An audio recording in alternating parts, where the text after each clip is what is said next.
নমস্কার বন্ধুরা, সাবিত্রী রান্নাঘরে স্বাগতম। আমি আজকে বানাচ্ছি সয়া কাবাব। একবার রেসিপিটা দেখে নিন। আমি এখানে সয়াবিনটাকে 1 ঘন্টা ভিজিয়ে রেখেছিলাম, দিয়ে ভালো করে ধুয়ে পরিষ্কার করে নিয়ে আমি পুরো জল ছড়িয়ে রেখেছি একদম শুকনো শুকনো করে। এবার আমি এইটাকে মিক্সার জারে পেস্ট করে নেব।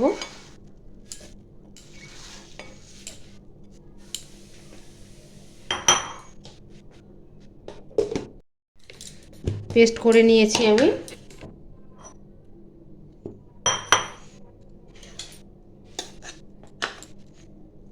পেস্টটা এরকম হয়েছে। এটা থেকে সব আমি ঢেলে নিলাম। এবার আমি এতে দিয়ে দেব বেসন 2 চামচ,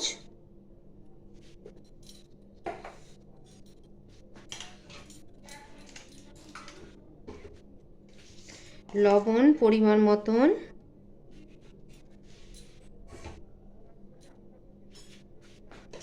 আর এখানে দিয়ে দেব পেঁয়াজ কুচো একটা আছে, আর 10-12টা রসুন, আর 1 টুকরো আদা, কাঁচা লঙ্কা 3-4টে, আর একটু ধনে পাতা। এগুলো সব দিয়ে দেবো।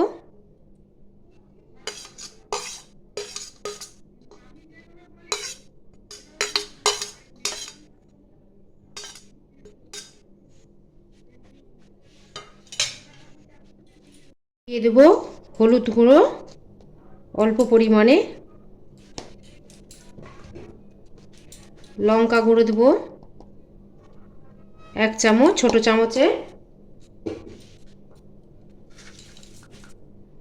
ছোটো চামচের 1 চামচ দেবো জিরে,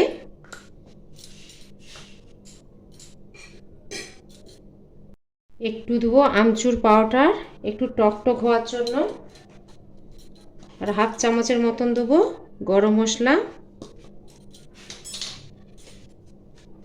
1 চামচ দেবো সর্ষের তেল।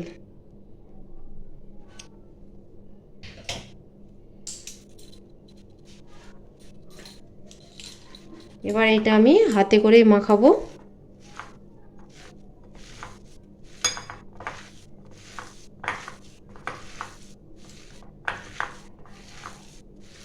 এটা ভালো করে মেখে নিচ্ছি।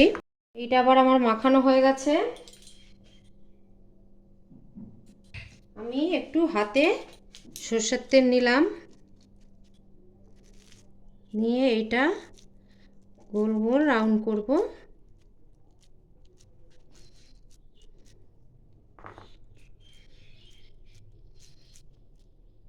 এটা কাবাবের শেপ দেবো। এটা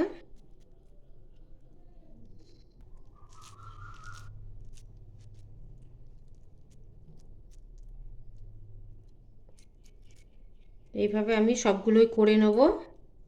এগুলো সব এবার আমার গোল গোল হয়ে গেছে। আমি এবার একটা ভেজে নেব। আমি কড়া বসিয়ে দিয়েছি, দিয়ে দেবো আমি ঘি। এটা ঘিয়েই ভাজবো। গরম হয়ে গেছে, আমি আস্তে আস্তে একে একে ছেড়ে দেবো।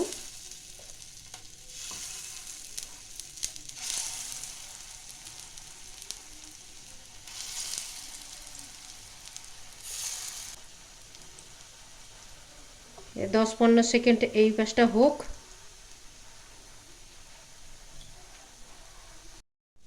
এবার আমি উল্টে দেবো।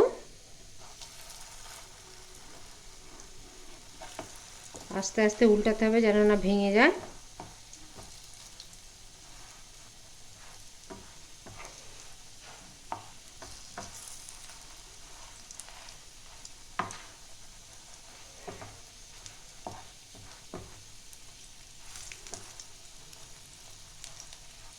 এবার ওই পিঠটাও করে নেব 10-15 সেকেন্ড। খুবই সুন্দর খেতে হয়, একবার অন্তত বানিয়ে দেখবেন কেমন হয়েছে, আর অবশ্যই আমাকে জানাবেন কেমন হয়েছে।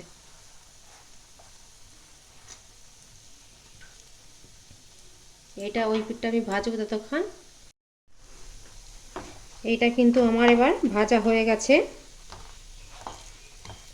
দু পিসটাই বেশ লাল লাল হয়েছে। এবার আমি তুলে নেবো এগুলো।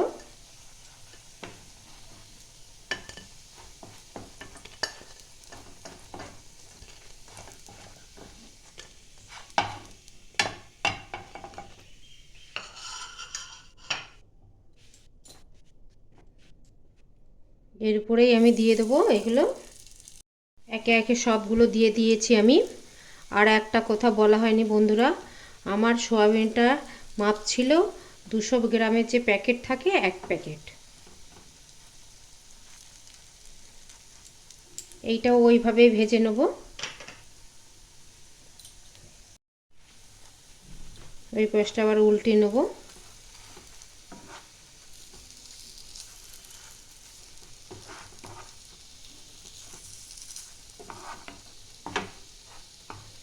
এটা সন্ধেবেলা চায়ের সঙ্গেও খেতে পারেন।